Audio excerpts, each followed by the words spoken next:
Welcome back to the one slide series on control systems unlocked. So, building upon the previous lectures on Lyapunov stability, I would like to discuss a concept so-called uniform ultimate boundedness because of measurement noise, because of some external disturbances, because of some time varying terms. In my opinion, uniform ultimate boundedness is the most practical stability concept as compared to asymptotic stability, exponential stability, because, I mean, simply any practical system is subject to any sort of uncertainties, time varying terms, for sure, measurement noise. So when we take the Lyapunov derivative, you will have extra terms that will prevent us to claim asymptotic or exponential or Lyapunov stability. So this is called uniform ultimate bond. That's a very well known and a widely studied and respected stability notion.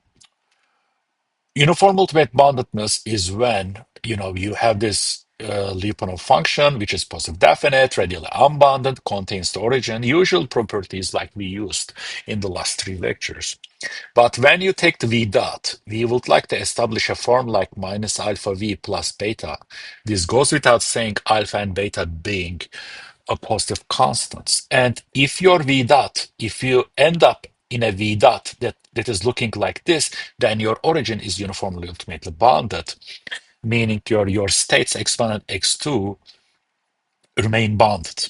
So in this case, of course, practically you would like to understand what is this bond, what is this ultimate bond. So first of all, whenever you have a differential inequality, by the way, this can happen as well. So it doesn't have to be strictly, but this works as well. Whenever you have a case like this, comparison principle tells you the solution to this differential inequality satisfies this. All right. Meaning that after some time, my initial Lyapunov function will be multiplied by e to the power of minus alpha t. So this term will go away. And how fast it will go away, I don't want to say the settling time because settling time you converge to the origin, but maybe it is settling time to the ultimate bond. So S UB may be a better representation. It is the settling time to the ultimate bound, meaning that your V will be upper bounded by this after this terms goes away, which happens after 4 over alpha seconds. So after approximately 4 over alpha seconds, your V will be upper bounded by plus beta over alpha, and we call this beta over alpha as our ultimate bond because we are going to go inside this ultimate bond and stay there forever after this transient time. And of course, later when we design control, it is good to make this uniform bond smaller. If we can make alpha large, if it's a design parameter, or if it contains some of the design parameters. Likewise, beta, if we can make it small, then ultimate bond becomes small, such that if the ultimate bonds become smaller and smaller, you are getting more close to the origin. So your trajectories x1, x2, x3 will be trapped close to the origin. And if this ultimate bond is really small, then your eyes will not distinguish asymptotic or exponential convergence of states to zero than ultimate bonds. So it is good practice to make this ultimate bond small as possible, because if this ultimate bond is so large, your trajectories, let's say your positions, your velocity state is between minus 100 to 100, it doesn't tell you much unless you make it small. All right, let's look at an example. We have this x1 that equals to minus x1 plus x2, x2 that equals to minus x1 minus x2 plus d. D is some bounded disturbance. Let's say it's a constant. It can be a bounded disturbance as well with respect to some upper bound. It won't change the result, so I will treat this as a constant. I am going to use this Lyapunov function, differentiating it like we were doing over the last three lectures. So inserting x1 dot x2 dot, if you do this, you are going to obtain this. If you have any problem obtaining this, let me know, but you can pause the video. 1 or 2 minutes math, you can easily get this expression. Now, I have two beautiful terms. I always give this example. I started my journey with my two friends. At the end, I have negative versions of this, my friend, but I also have this term. This blue term is a sign indefinite, it's a bad term. It is not negative. It can be positive or negative. So I need to massage this term. I need to find an upper bound. And whenever you have a sign indefinite term in the analysis, your best friend is Young's inequality. So how we apply, you can go to Wikipedia, you can look at the Young's inequality, you can go to advanced control systems playlist, stability, Lyapunov videos, you can find more applications of Young's inequality. But in general, again, in practical plain terms, we use it when we have sign indefinite terms. Meaning, if, for example, this sign definite, it is beautiful. It is beautiful. If we had a case like this, it is sign indefinite, unlike this term. So we need to upper bound this because when you upper bound this, Jan's inequality tells that this upper bound holds for any positive constant mu, and we're gonna select. Um, well, okay. Although you have these terms, this is sign indefinite, but for sure they are positive, so that I can work with.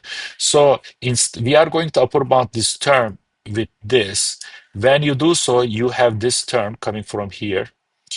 You have this 1 minus mu over 2 coming from this term. At the last term is because of this.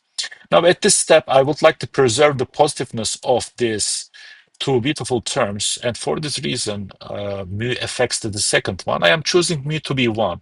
You can choose mu to be 1.5. Any value between 0.001 to 1.999, if you wish. You can put it here. I'm going to put 1.